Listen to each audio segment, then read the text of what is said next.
Welcome to the Right Back Pages podcast. I'm Barney Hoskyns, and I'm in a Zoom meeting with Mark Pringle. Hi, Barney. And Jasper Murison-Bowie. Hello, Barney. Today we'll be hearing clips from a 1973 audio with Rick, or Ricky Nelson, depending on your musical affinities. And we'll also be discussing pieces by Lisa Verrico of Vox and The Times. But first, we turn our attention to the very sad news that Florian Schneider, the co-founder of Kraftwerk, has died at the age of 73. And joining us to talk about the almost unparalleled influence of that German group is RBP contributor and Kraftwerk expert, Simon Witter. Welcome. Hi, welcome, Barney and all. Lovely to be here. Great. Thanks for Zoom. Who are you calling an all? And all. The people in the VIP roped off section at the back. Well, it's great to see you, Simon. Can you sum up in one short, neat and pithy paragraph exactly why Kraftwerk were so important and are so important? That's incredibly difficult to do in one pithy paragraph. Good, I'm glad I put you on the spot. Yeah, well, basically they started with a blank canvas after the Second World War when German culture had not existed for 20 years out of shame and sort of reinvented music. They thought we don't have to take cues from anywhere else. We're going to start singing in German, which no young people did. And they imagined sounds that didn't exist yet in terms of musical instruments and went to a lot of the computer companies in the Rhineland area where they were and asked people who worked there, who were working on very dry mathematical things, to come up with instruments. So they effectively created an entire sound that no one else could do because those instruments didn't exist. Yeah. They then also discovered an idea of a sort of German folk music that was based on environmental sounds of Germany, of the motorways, of the factories. They had all sorts of earlier influences from the Ramones to God knows what, but they liked very much to get inspired just by listening to things around them that weren't records. And their influence is basically that by the time they'd perfected what they were doing in the late 70s, I would say the perfect album is The Man Machine in 78, which is almost perfect in every way and sounded like a window to the future. Yeah. And it had an amazing cover, which Emil Schult had done based on Russian constructivism, and everything they did was informed by a huge network of ideas. But if you understood none of that, it didn't matter, because it just looked and sounded extraordinary. So one of the three pieces we're going to feature on the homepage, Simon, this week is your epic 2005 retrospective yes. for MOJO, which, I mean, I have to say, I reread it and it's just absolutely superb. I think if anyone's listening and they really want to understand why Kraftwerk was so great and so important, read this piece. And it is the director's cut version. Yes, it's mainly, or essentially, it's based on an interview with Ralph Hutter, who co-founded Kraftwerk with Florian, didn't he? Yeah. Tell us about those two men and the difference between them and, you know, what made Florian so special. Well, I should say, first of all, that I met Ralph Hutter many times, but Florian never, because he'd already decided 10 years before I talked to them that he'd had enough of interviews. And if you've seen, there's an epic, terrible Brazilian TV interview from 1998 on YouTube where a sort of asinine woman tries to get something out of him with no joy backstage at a festival. And you can see, like Robert De Niro, some of the people who didn't want to do interviews, you could see why when you see them being interviewed.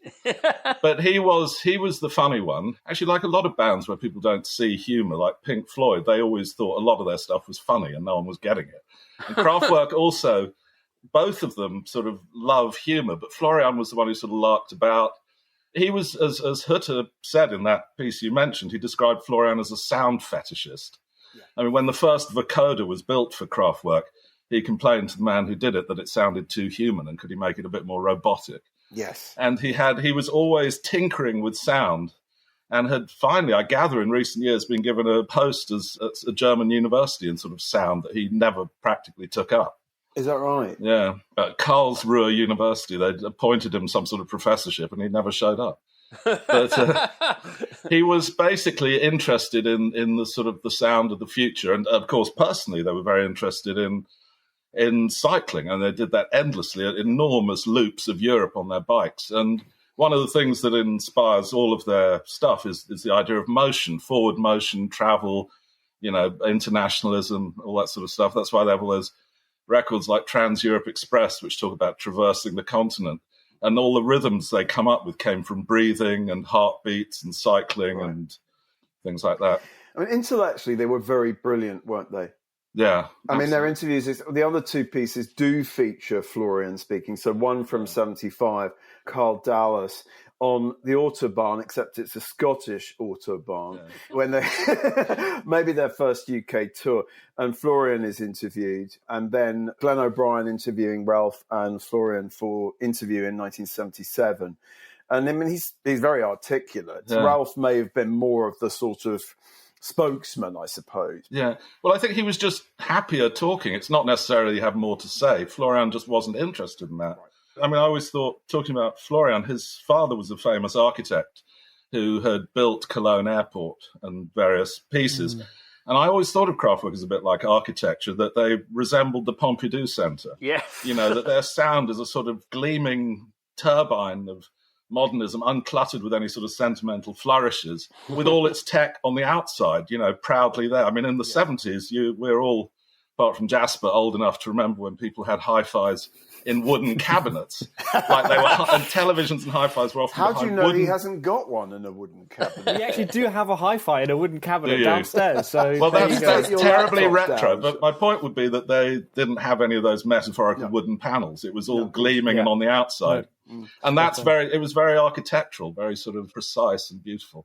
Jasper being half German, I mean, what did Kraftwerk mean to you? I mean, I know that you're a fan, but I'm just interested to know how you hear Kraftwerk at the age of 23. I think they're very interesting, and I've always been into electronic music, also because it was one of the first kinds of music that I was able to make for myself beyond playing the piano. But for me, it cannot have the newness that it would have done at the time. So for me, it's very interesting as the germ of so many ideas that you can trace afterwards. It's not necessarily exciting in a sort of, wow, this is so different to anything I've heard before, but it is exciting in the sense of, wow, these guys were visionaries and they could really see what was possible with the technology. Yeah. But the other thing that I like is that I'm not only half German, actually the German part of my family is from the Rhineland, is from near Cologne, Düsseldorf. So that is the Germany that I know as well. That industrial landscape is very flat. And I really like the point you make about the humour of Kraftwerk, because actually this is something we talked about when Dorian Lynskey came on the pod. It's like people often assume they're these kind of robotic, and people laugh at them when in fact people should be laughing with them, because there's so much humour in what they do, and it's something that I really, really appreciate, because it's a kind of humour that I know. Well, there's a lot of humour in there, sort of visual aesthetic, all that, what's the word, the retro-futurism, all the old black, you know, the black and white stuff and the neon signs, the lights of old Kölschwasser 4711 flying by in the background. Also in their lyrics in German, I mean, one of the things I found frustrating, a lot of I mean, there's so much a reaction to German culture at the time. Their neatness, the politics, the surveillance state, the sort of hippie going back to the country. They're rebelling against all of that and celebrating technology and stuff.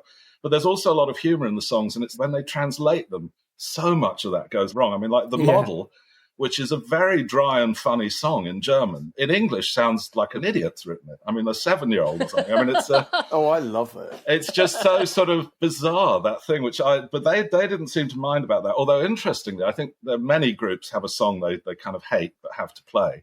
And for Kraftwerk, it would have been The Model. I mean, they dropped that for years in their live set, because, of course, it had come as a hit in the early 80s when it was a B-side of a new single from a previous album. So it was completely wrong to them. And suddenly the English had put it as their only number one hit, and they weren't that keen on it. It was like Warren Zevon and Werewolves of London, you know? Yeah, exactly.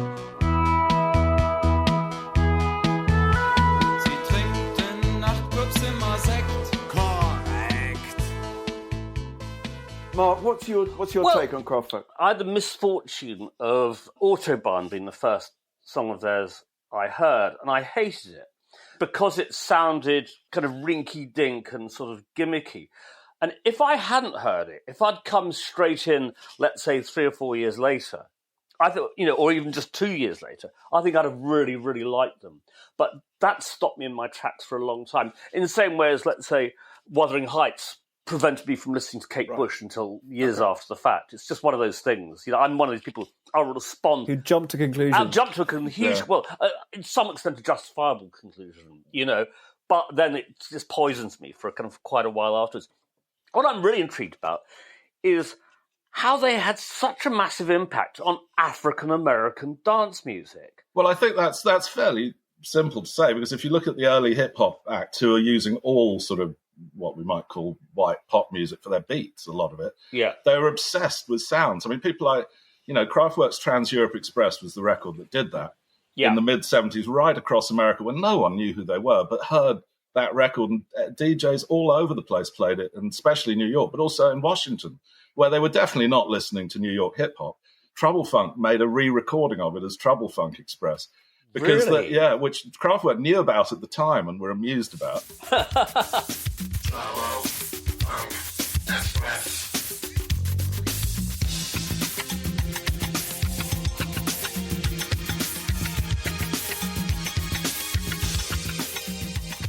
And they all, because it has that beat that they want. And when they're only listening to the sounds and the beat, the pristine brilliance of Kraftwerk transcends all these things. And it did seem very ironic at the time that this mega stiff-looking white band would end up being the most influential white act in the history of dance music. But it's the sounds, the textures, the rhythms. And then on to Detroit. I mean, the huge influence on and Chicago House, but Detroit in particular, more techno. Yeah. I find that absolutely fascinating. I really like that it's very stiff-looking, as white as you can get in some respects. Yeah. Bands just have such a huge impact on it was interesting also because, like, when certain white acts became big in Black America, like George Michael, that some people were quite annoyed about that. Yeah. But Kraftwerk was so otherworldly that people didn't bother about their race. They had other fish to fry. Yes. And with the Glenn O'Brien interview, and Glenn, the late, great Glenn O'Brien, was one of my very favourite interviewers from Andy Warhol's Interview magazine. And so this is 1977, and Ralph and Florian have come to New York. I mean, this is way before Africa Bambaataa or anything like that. And they've come to New York to pick up an award at the Disco Awards. And Glenn says that they've already made an enormous impact on the world of disco in the last year by combining perfect dance beats with graceful, intelligent melodies and fully conceptualized themes. And he says that Showroom Dummies was a tremendous popular disco hit, One thing there also is people will be listening to it on these fantastic systems that were built in places like the Paradise Garage and David Mancuso's Loft. And what those records must have sounded like on those systems, it's just, would have been unbelievable. Talking of their sound, I mean, I last night when we learned that, obviously Florian it turns out he's been dead for a week. He died over a week ago, didn't he? But I started playing Kraftwerk on Spotify, and do you know what? It sounded absolutely brilliant on my little MacBook Pro. The sounds.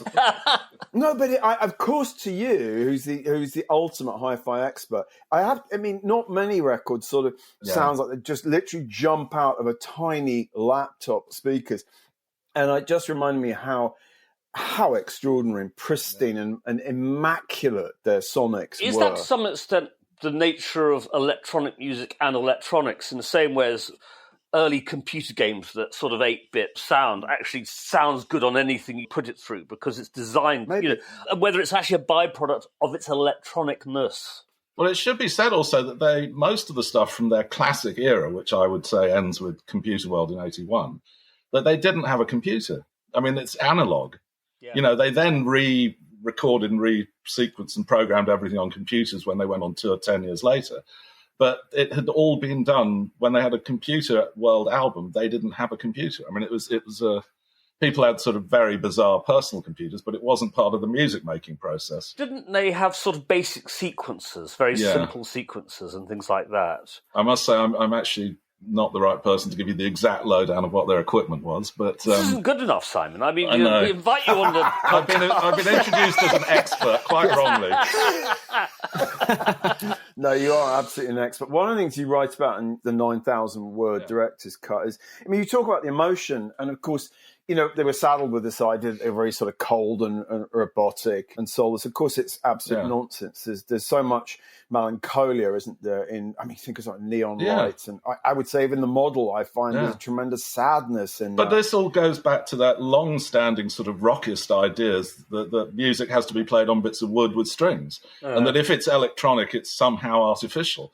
Whereas, of course, electronic waves and sound, however you produce them, can create incredible emotion. Precisely. And they're all, I think I used as an example probably that Fingers Inc. track, Can You Feel It, which has no words, but is like a religious gospel thing in electronics. I mean, it's there's the idea that emotion or electronics are cold or artificial is just plain wrong. I mean, it's a weird one. It's just nonsense. I should say that I'm very pleased that you're running my director's cut of that article, because I wrote 4,000 words more than MOJO asked for. And the 4,000, they were so obsessed with the sort of personality of Ralph Hutter that they basically cut all my ideas out of it to make way for just the interview, which I was quite annoyed with at the time. So I love the fact that this now lives in the world in its proper version. Splendid. Talking of Florian just a little bit, he essentially, he left the group. Was there, and is your take on it that there was some kind of falling out or estrangement? I don't think Ralph and Florian communicated very often after 2008. I did actually ask Ralph about this after he left, and his version of it was simply that there was, I just heard yesterday that they had barely spoken since then, which is a bit depressing, really, because they were so seminal for so many years. But Ralph's take on it was simply that he'd really started enjoying going out and playing live every year, and Florian just didn't. He didn't see the point of playing live all the time. And they did, after coming back into the live arena, they did actually put on dozens of shows each year. They weren't rare in that sense. No. And he just got bored of it. And after 2008, he thought, well, you carry on without me. But as Florian was, a conceptualist with Ralph, he also believed absolutely from the beginning that they weren't Kraftwerk, that Kraftwerk was an idea. They were both utterly mystified by the sort of celebrity interest in them, which, of course, only heightened 100 times by the fact that they were, hermits. And like Prince, if you don't talk to people, people become much more interested. Yeah. But they just didn't understand why people wanted to know what they got up to. They thought, it's not about us. And that, again, was slightly ahead of its time in the sense that when they came out, the cult of personality was enormous. And they rather foreshadowed that late 80s dance thing that happened, 12 years later when really you barely knew who the artists were and didn't care.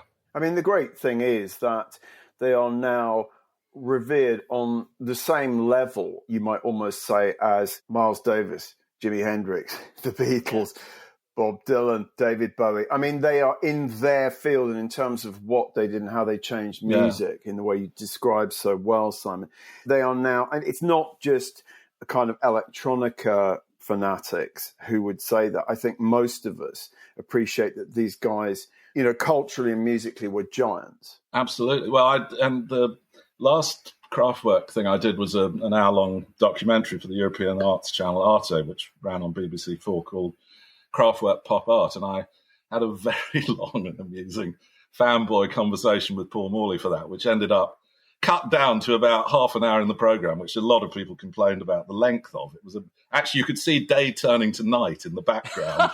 But Paul's point was, people who've read lots of Paul Morley articles have probably. Paul was always very pleased to talk to me, which I was. He said I made him look good, which was very kind. But he's brilliant in it, and his point, which he made, which a lot of people got quite annoyed about, was that as far as he was concerned, they were as influential as the Beatles.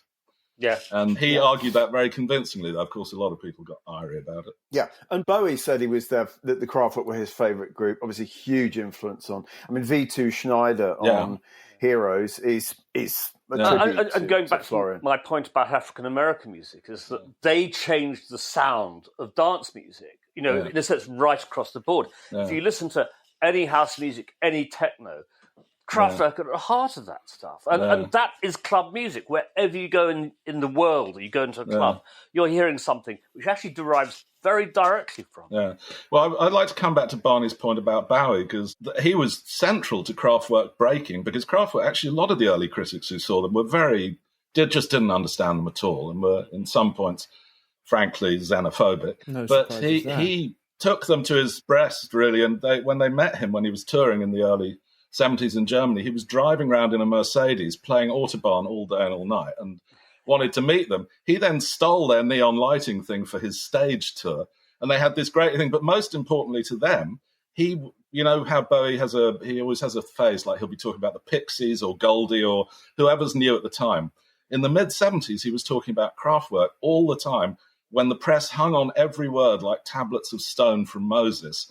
So they benefited enormously from him banging on about them. Yes. And so the Bowie-Kraftwerk connection is very significant. And I always just loved the first time I ever heard Trans-Europe Express. One of my absolute favourite Kraftwerk tracks is when they talk about meet Iggy Pop and David Bowie. It's brilliant. Yeah. It's just so, I just thought that was so cool. Meet Iggy Pop and David Bowie.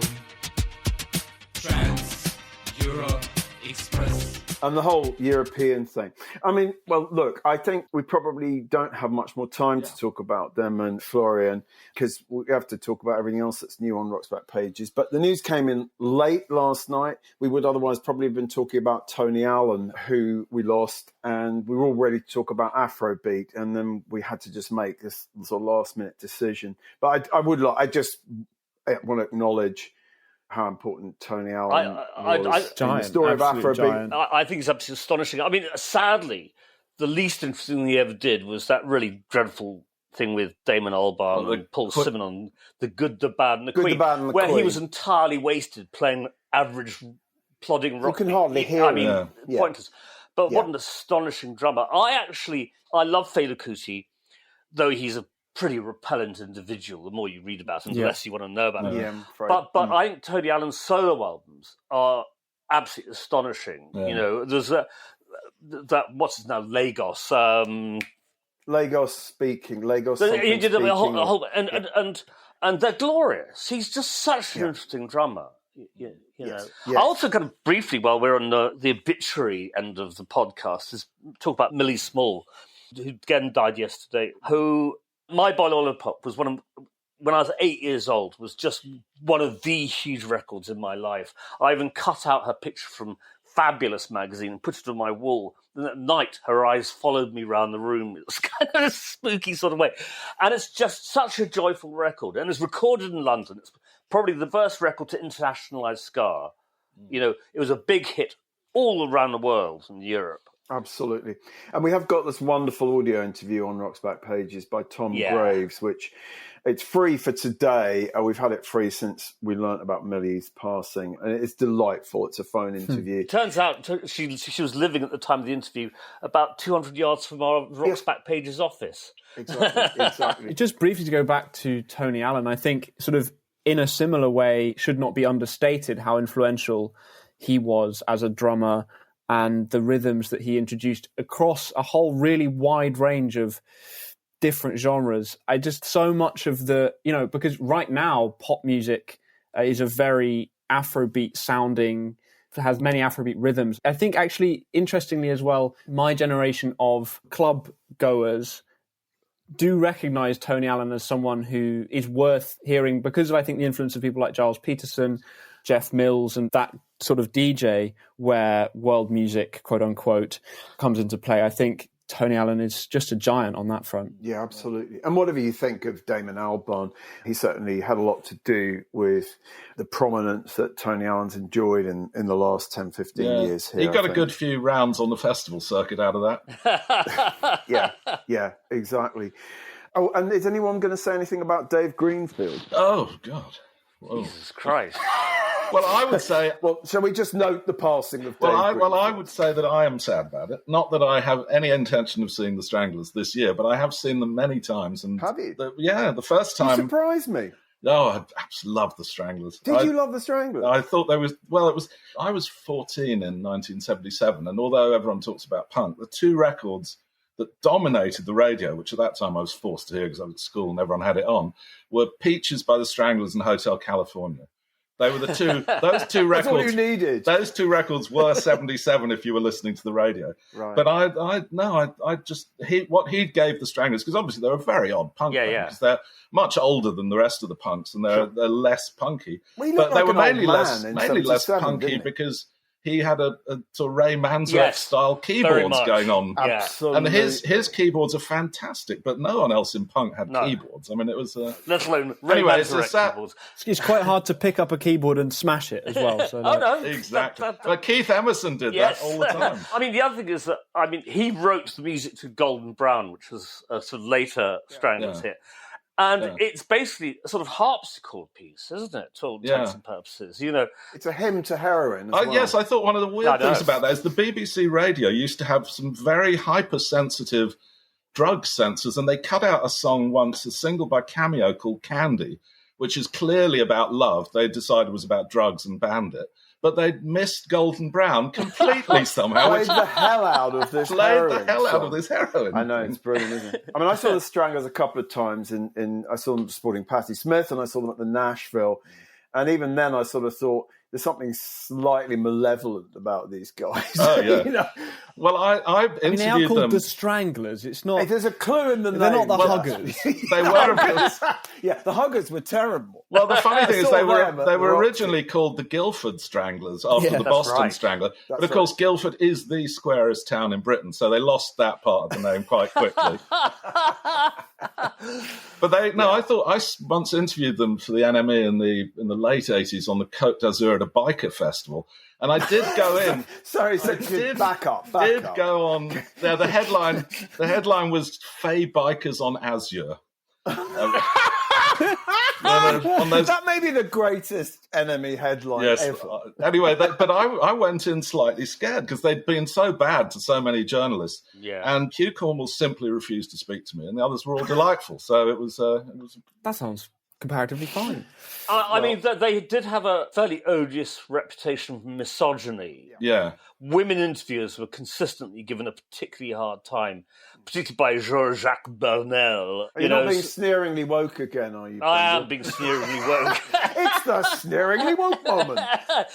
Anyway, so much for Dave. Yeah, well, an important punk figure, really. Indeed. Very important. So for all you Stranglers fans out there, yeah. I was just going to say, I really should go. Is it possible to record whatever the goodbye is at the end of the show? And, well, I mean, we can leave all this in. That Simon, you're up to there in work, and you've got to go. It's been brilliant having you on. My pleasure. It's been great fun. Simon, it's really just lovely having you here to talk about Kraftwerk. It'd be great to see you all in real life when this is all blown over. Yes, exactly. That would be a treat. We'll meet again. Don't know where. I've got views on Vera Lynn.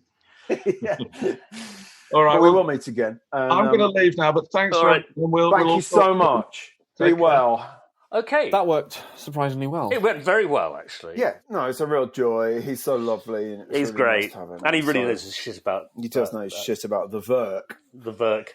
It is funny to me, this pronunciation, the English pronunciation, Kraftwerk. It has this sort of slightly parochial feel to it. Like arts and crafts. Like William yeah, Morris. Exactly. Yes, exactly. Rather than, because Kraftwerk, of course, is a power plant. Yes.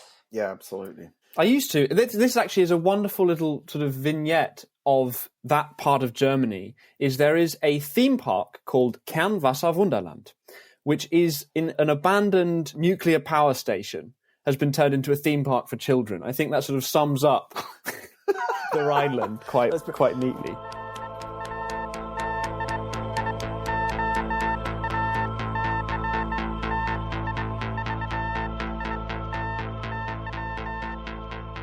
So we've said goodbye to Mr. Witter. I'm very grateful to have him on talking about Kraftwerk. We're also now going to talk about the other three elements on the homepage this week, which consist of three pieces by Lisa Verrico, who I first read in Vox magazine, but she's been writing for the Times and Sunday Times for the last, however many years. So picked two Times and Sunday Times pieces, but we're starting with a Vox piece that it's basically a transcription. I think we may have talked about this in a previous podcast, but it's so funny I felt I had to feature. She just transcribes the rantings of Marquis Smith. Yeah, I love that one, yeah. It is just really, really very funny. It's just everybody's a hippie, you know. I mean, she's just so enraged. He's only 34 years old at this point, but he sounds about 78. and everyone is accused of a hippie. Everyone who works for any record company is a hippie. Every musician is a hippie.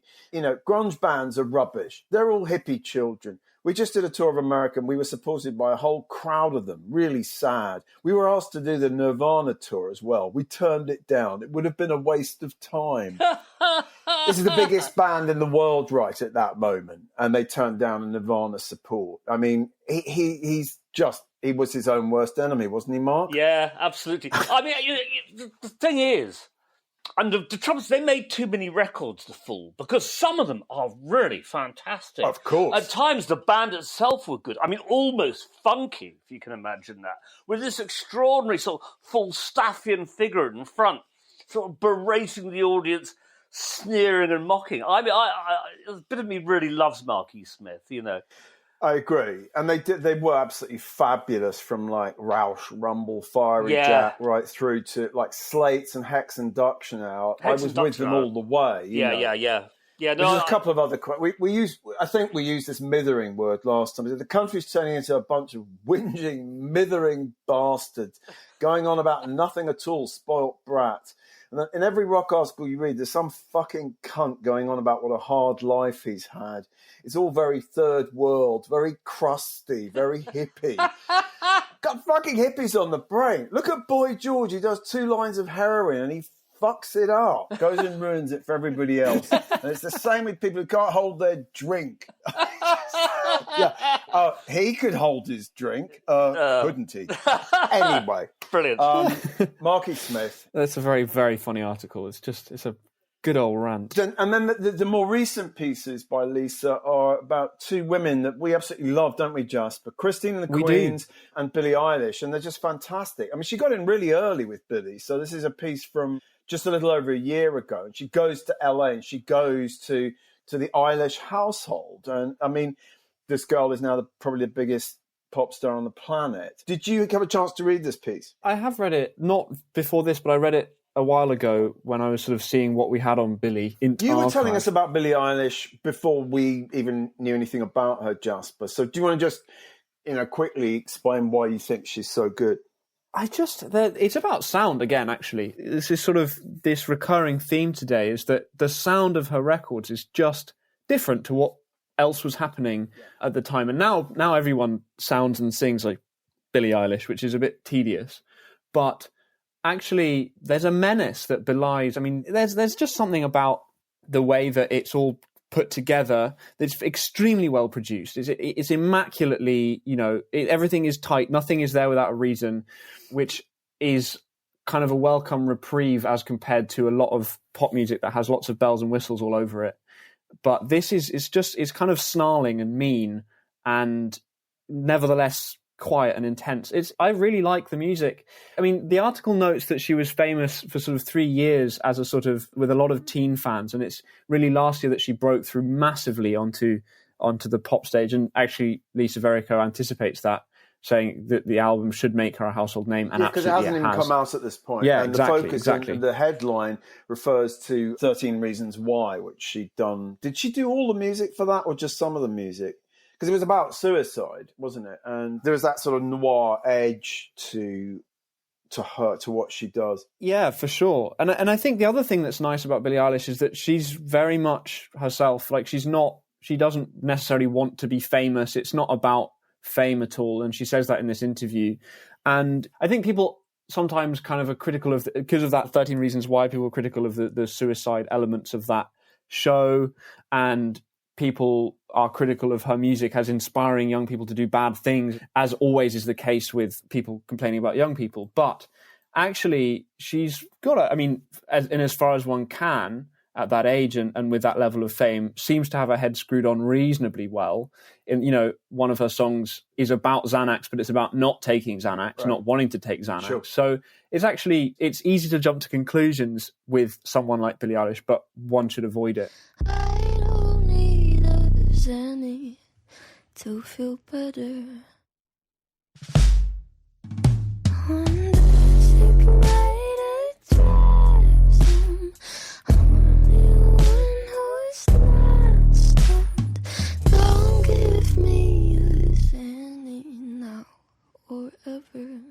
How would you compare to the fabulous Héloïse Letizier? I'm thinking probably no relation to Matt Letizier.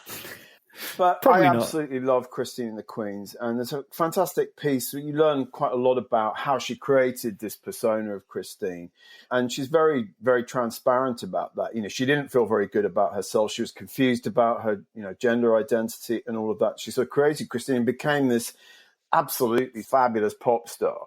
It's a great piece from 2016. You're a Christine fan as well? Yeah, absolutely. Yeah. Absolutely. She's amazing. I think I've been berated enough times by my French girlfriend that I should get this right now. I think it's Héloïse. Héloïse. I pray that I got that right. But yeah, makes sense. No, I think she's great. I think her music is fantastic. Yeah. And I think I talked about this piece when I added it, actually. Probably. It's great as well because it mentions another French singer called Jane, who I really like. Okay. And she makes just really good, interesting pop rock music, I think. It's just...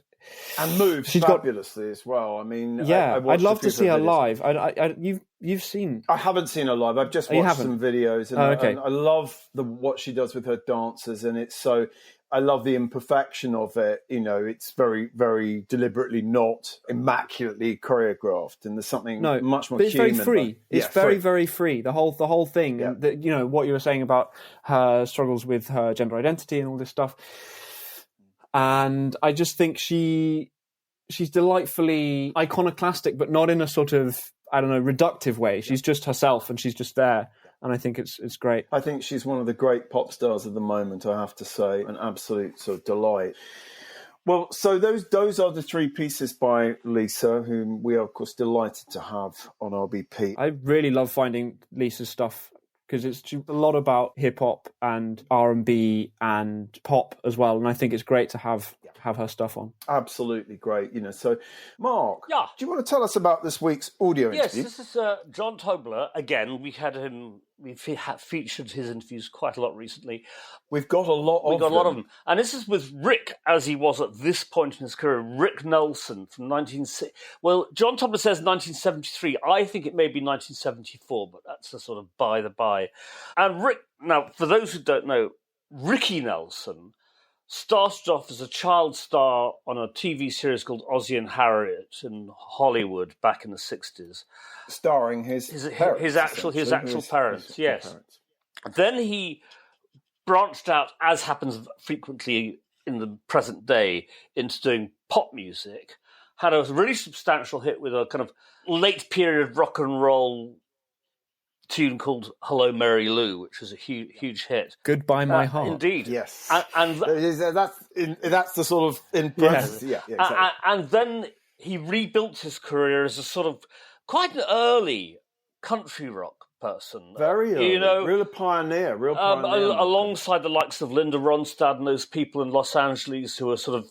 and almost before any of them. Yeah. I mean, the Bright Lights and Country Music album, I believe, was 1966. Wow. And lays some claim to be... Well, you could say it's just a country album, but you could argue that it's like the first country rock album. Indeed. So, which is kind of interesting career path. Then he had this interview takes place a year or so after he had this big hit with a song called Garden Party from the album of the same name, which was all about, and he talks about this interview, about how he had been on a rock and roll revival show at Madison Square Garden, the Garden of Garden Party. And they were very big at that time, weren't they, those revival absolutely, shows? And how he was booed by the audience for playing his current stuff. You know, you're not allowed to do that. And in fact, we'll listen to the first clip because it's a very short clip. He talks about precisely this process because he had to leave Hello Mary Lou behind and not be trapped by his past. And elsewhere in the interview, he talks about how people like Chuck Berry and the Everly Brothers are trapped by their history. And he was very, very keen not to be.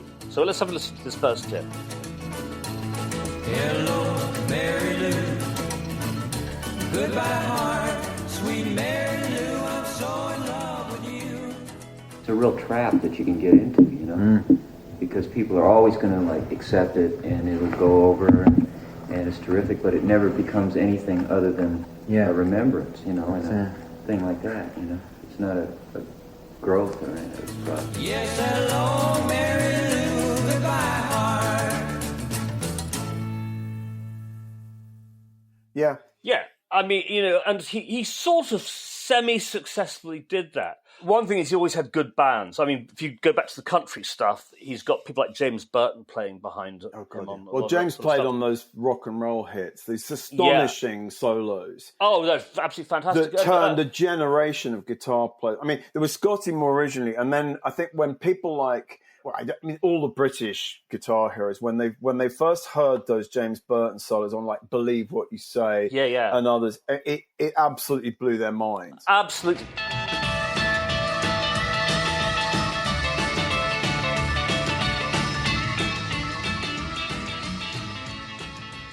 In this case, he's got this pedal steel player called Tom Bromley, who I believe played behind one of the Bakersfield guys. I think so. Not Merle Haggard. I think he might have played with Buck Owens. That's right, he played Buck Owens. Tom Bromley, superb steel player, and the steel is the most heavily featured instrument on, certainly in his live band. And he talks with some love about Tom Bromley and the pedal steel guitar, about how it doesn't have to be like a filling instrument, but can be a really beautiful lead instrument.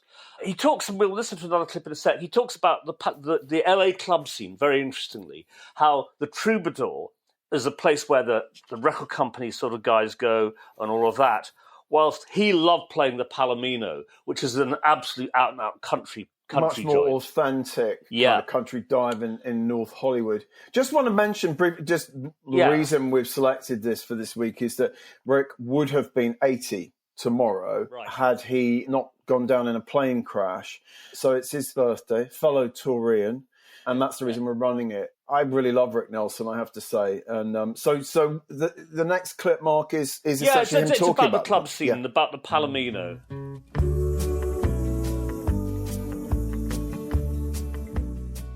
well, I'll tell you what I started doing is playing the Palomino. Oh yeah, that's the country and western place. Yeah, right. And well, for one thing, you get paid, you know, and like at the Troubadour, it ends up costing you, you know, to play there. Oh really? Yeah.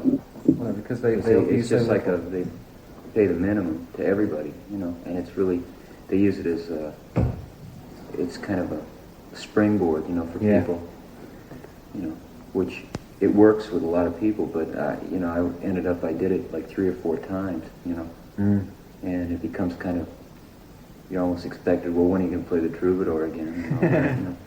Yeah. So it's nothing new. So I enjoy playing the Palomino because the audience go out there to really enjoy themselves, you know, and just have a good time and not really kind of pick your act apart and do all that. Yeah. It's just really a drag, you know.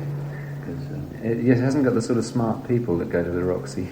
I think it's the so-called smart people. Yeah, well, that's right. The industry people is really what it appears to be the Roxy audience is made up of. End up being the least knowledgeable. Yeah, that's right. I mean, they're sitting there being, you know, criticizing everything. Yeah. They go in there with that in mind, you know. Right. And I think there are actually more music lovers that just really like music, you know, that go to Palomino. You know. And it's all right now. Learn my lesson well. You see, you can't please everyone, so you got to please yourself. Yeah, no, I mean, I think that's really interesting. The Palomino was where Linda Ronstadt first really broke through, wasn't it? Because that... Yeah, a lot of country rockers played the Palomino because it felt a little bit more authentic and less industry. I like the way he sort of points out that Troubadour was more or less a pay-to-play sort of joint as well. Yeah, it didn't have a great reputation. Yeah. You were supposed to feel like you were honoured to play there, and therefore, you know, you shouldn't really deserve a lot of money for it. It's interesting, Doug Weston tried to open a San Francisco Troubadour in the late 60s, around 68, 69, and it failed because people weren't into that whole kind of Troubadour vibe, you know. So yeah, he talks about his recent country albums with a great deal of fondness. He talks very amusingly about his acting roles. because having been this kind of child star, he's now turning up in things like Streets of San Francisco and McCloud, and he's playing like rapists and murderers, which he finds really amusing, given the fact that he had this sort of like squeaky clean image as a child star. We'll listen to another clip at the end where he talks about why his band is called the Stone Canyon Band, which is a great band name. It has to be said, the Stone Canyon Band. I remember reading first about Rick Nelson, probably in like Zigzag and Let It Rock, and sort of understanding that there were sort of two Rick Nelsons. There was this sort of pretty boy Ricky, who somehow managed to fly the nest and record these really fantastic rock and roll records. It was interesting to hear that Cramps audio the other day, and how much reverence Lux and I were talking about Ricky, those rock and almost like rockabilly-ish records. And then there was this Rick Nelson who had kind of completely reinvented himself as, the sort of guy that sort of birthed Poco and the Eagles and everybody else, and there are good records. I mean, Garden Party is a great little song. So it's good. Anyway, Stone Canyon Band, they were an important kind of tributary. Yeah, in another sort of way as well, he kind of invented the thing that Emmylou Harris carried on, which is forming a band to back him who are pretty red hot. In the same way as, Emmylou had, James Burton, but then Albert Lee and so on and so forth playing great guitar. That was a real feature. Anyway, so that's lovely. The audio. Lovely. Do you want to tell us about the new pieces? Yeah, actually, I'm afraid there's quite a lot. I'll try and do this as quick as possible because it's been a good week. Or just leave some out. I could leave some out. Brian Wilson, interviewed by Jamie McCluskey III for KRLA Beat. Now, Jamie McCluskey III is yet another pen name for last week's feature. Yeah. Eden, Nicky Wine. And she buttonholes him and gets him to talk about, and this is 1965, KRLAB. He must be just starting to work on things which became Pet Sounds at this point, Yeah. And he says, personally, I like a certain kind of orchestrated sound, like Nelson Riddle and contemporary popular music. That's interesting. That he would like Nelson Riddle when, pop people despised Nelson Riddle at that time. Not very cool. Not at all cool. He says, sometimes I just sit down at the piano and write. And before I even start writing, I know that I'm not writing for commercial reasons. So I'll just write to explore some of my musical capacities. He goes on to say, musically, I'm still searching for a new thing, a new bag, a new field. I don't know what's coming, but I know what's here. So it's great stuff. Great, fantastic. 1969, our new writer, Philip Elwood, writing for San Francisco Examiner. He saw the band's notoriously a disastrous Winterland debut, and that's what this is. This is his review of that. And he says, they showed fine musicianship and artistic homogeneity, especially in the three-part Tears of Rage. But it was too little, too late for the crowd. And when Bill Graham tried to explain the band's sudden departure, he was hooted down. We talked about this before, but Robbie Robertson was ill. He had a hit to one side of the stage. He came back the next night and they apparently played really well, but that's. I'm intrigued by the phrase "the three-part Tears of Rage." I don't know what he means by that. No, that's interesting. No. I don't know what that means. But anyway, it's great to have a review of that show on the site. Yeah, it's because it's such a sort of famous thing. Absolutely. Moving forward to 83, you've got David and Don was interviewed by David Keeps, who's another one of our new writers. New writer on the site. Don Was says, it's very rare to see someone who's making vital music 10 years ago still doing it today. It's a great interview. I won't read more quotes from it, but they're such interesting people to read. Interestingly enough, with Was Not Was, Don sort of has the ongoing reputation as a record producer and all that, but David was really the ideas guy in that band. He's consistently funny in interviews. Because Don's gone in a more sort of... He's actually followed quite a conventional career path in some ways. Absolutely. Whereas David was a bit more of a maverick and maybe a bit more responsible for the slightly sort of satirical elements. Very much so. I think that's absolutely right. And Don has really become a very straight record producer. Well, I sat in his like 12th floor office in the Capitol Records Tower in Hollywood. Yeah. He had got a very, very nice corporate gig there running Blue Note Records. As it now exists. He'd done very nicely for himself. Yeah. I don't know what David is even doing now, to be honest. No idea.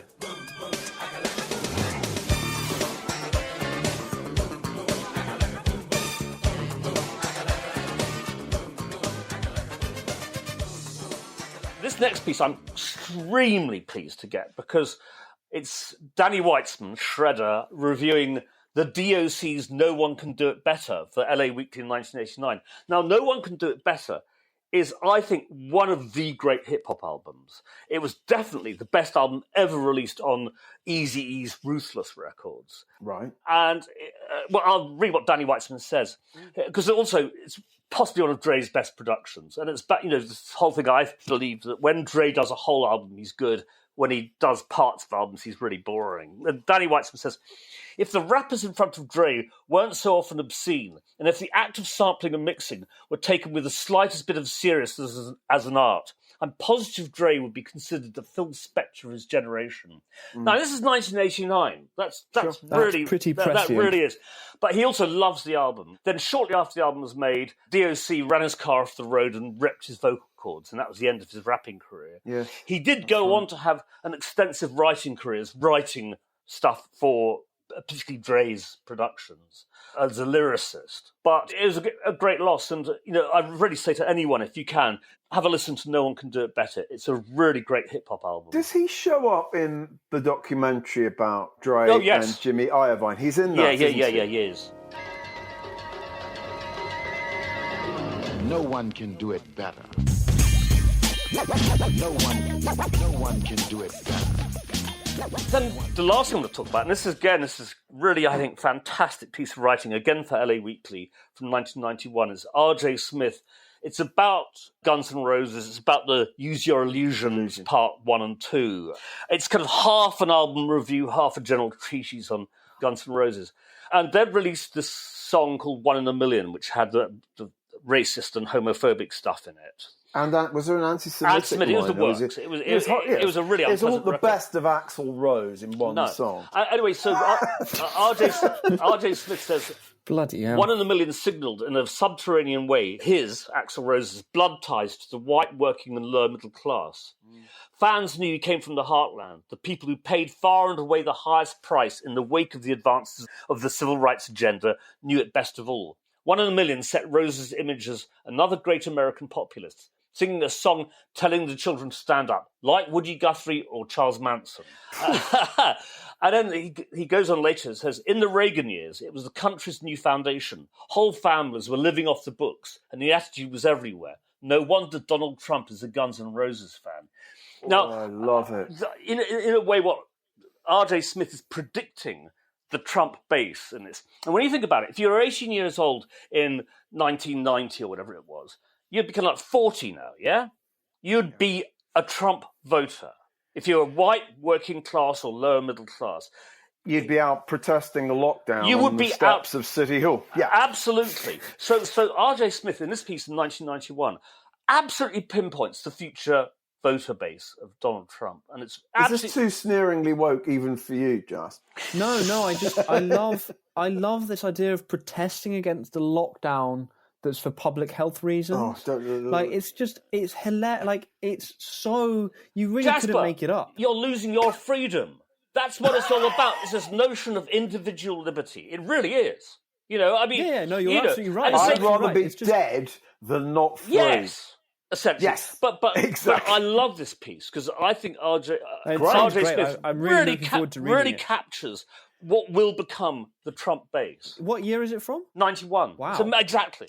Well, Smith is one of the best writers we have on Rock's Back Pages. Writer. Fantastic biography of James Brown. And I just read this piece with my jaw on my chest. It was like, this is extraordinary stuff really to read. Great. I saw it when you pulled the quote out. I don't know if you put it on Facebook or what, but I saw it on the list of quotes for the week, and I'm like, wow, that is extraordinary, isn't it? So basically, Axl Rose is responsible for all of this horror. I mean, I'm going to stick my neck out and make that claim. I mean, I always hated him anyway. Yeah. No, I mean, I think that sonically, Guns N' Roses were a faintly amusing sort of Aerosmith revival band in many respects. But we're really going to get some hate mail today. Yeah, but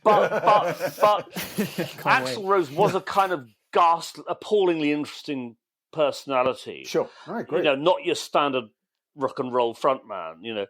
White trash superhero. So anyway, a really fantastic bit of writing. Yeah, brilliant, Mark. That's fantastic. That's my lot. That's tremendous. I'll mention just two things very, very quickly. A Miles Marshall Lewis piece that I did from 1999 from Village Voice. It's his roundup, essentially, of the previous year in hip-hop.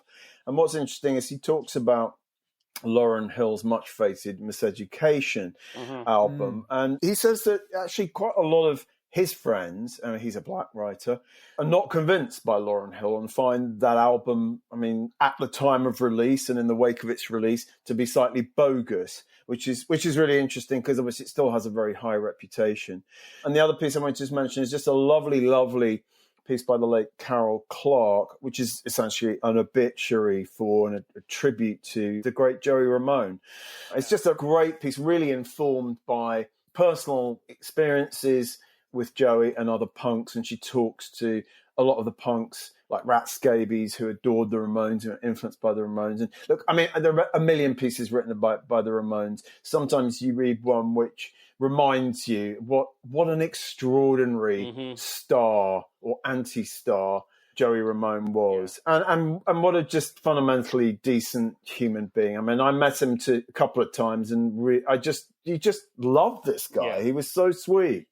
The most decent Ramone of the lot, without a shadow of a doubt. Yes, it's not that difficult, really, but you only had to be a bit nice, and you were instantly... I mean, Johnny Ramone was close to Axl Rose in his political attitudes. Well, there you go. Exactly, yeah. Jasper, what have you got for us? A couple of quick things, 3 things to mention. First of which is our first piece on the Neil Cowley Trio, which I added.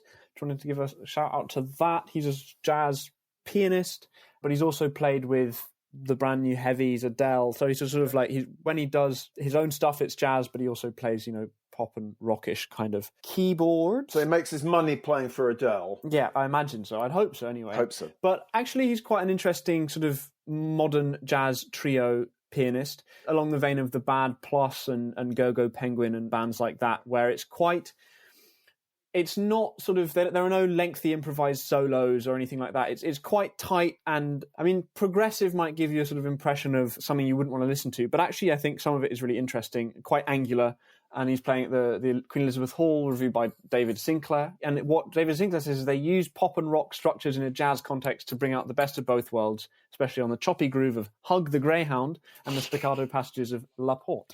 So I do think they're a sort of interesting noir contemporary jazz group.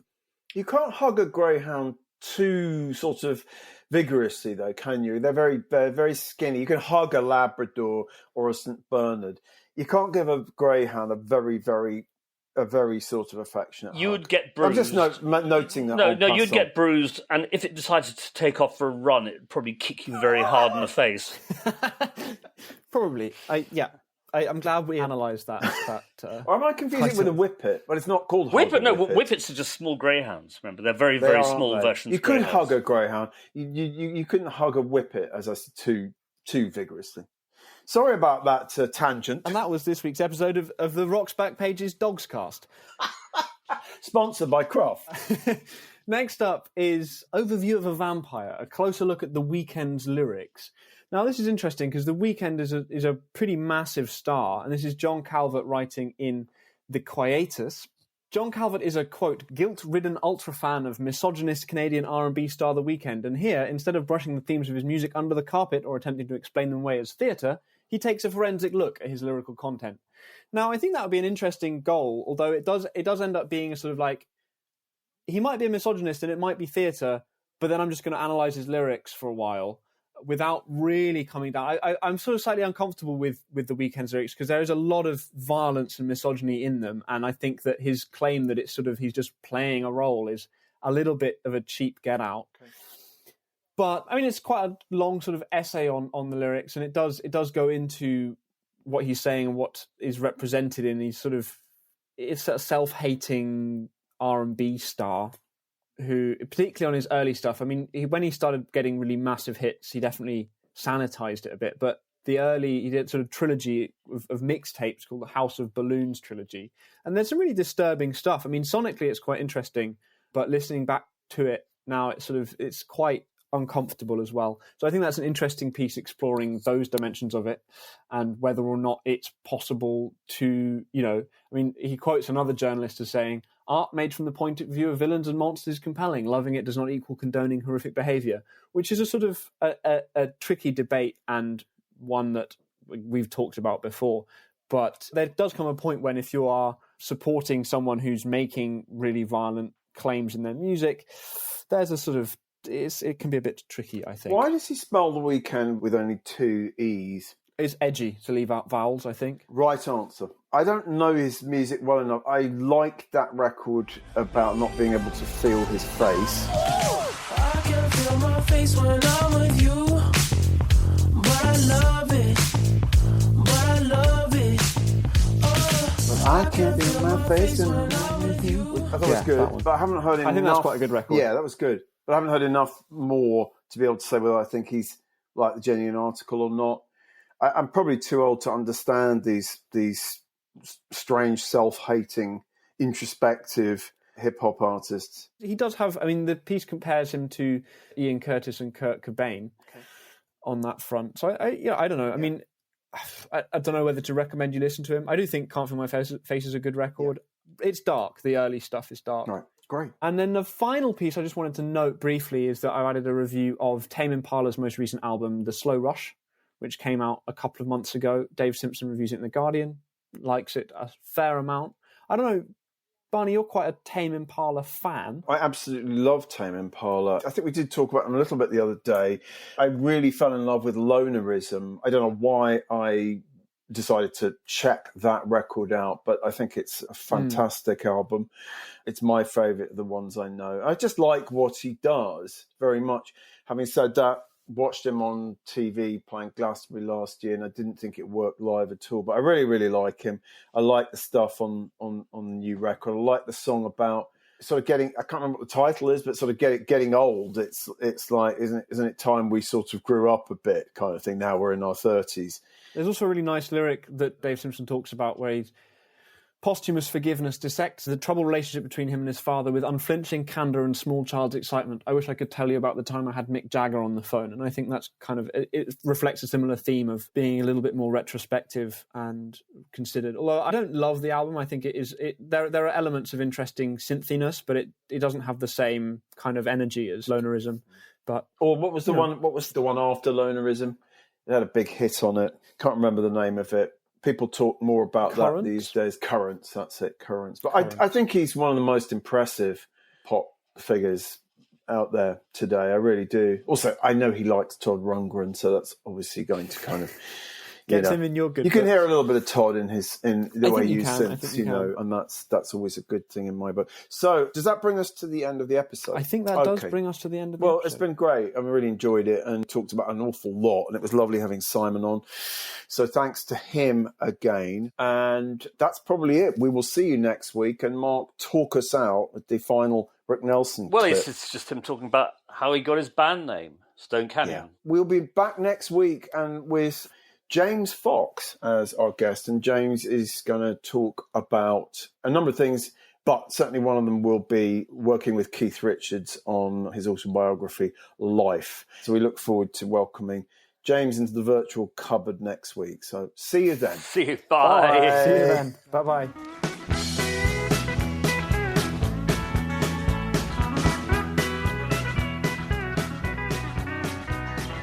Is it still called the Stone Canyon Band, by the way? Yeah, it is. Which comes from a thing, we saw a Stone Canyon, it's the other end of Sunset, isn't it? Right. Well, it's right down here, it's off of Ventura. Ah, is it? Uh-huh. Right. And I was trying to think of a name, Yeah, it's a good name. It's a very American, very Californian name. That. Yeah, right.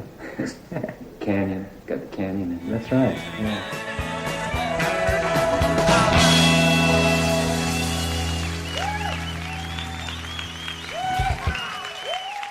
That was Rick Nelson in conversation with John Tobler in 1973, concluding this week's Rock's Backpages podcast.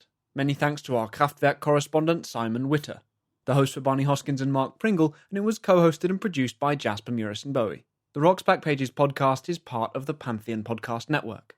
You can find thousands of articles, as well as hundreds of full-length audio interviews at rocksbackpages.com. Have we forgotten anything? No, don't think so. I mean, there's nothing else to do, is there? Who are we again? What is this? What's Rock's Back Pages? Why? Why?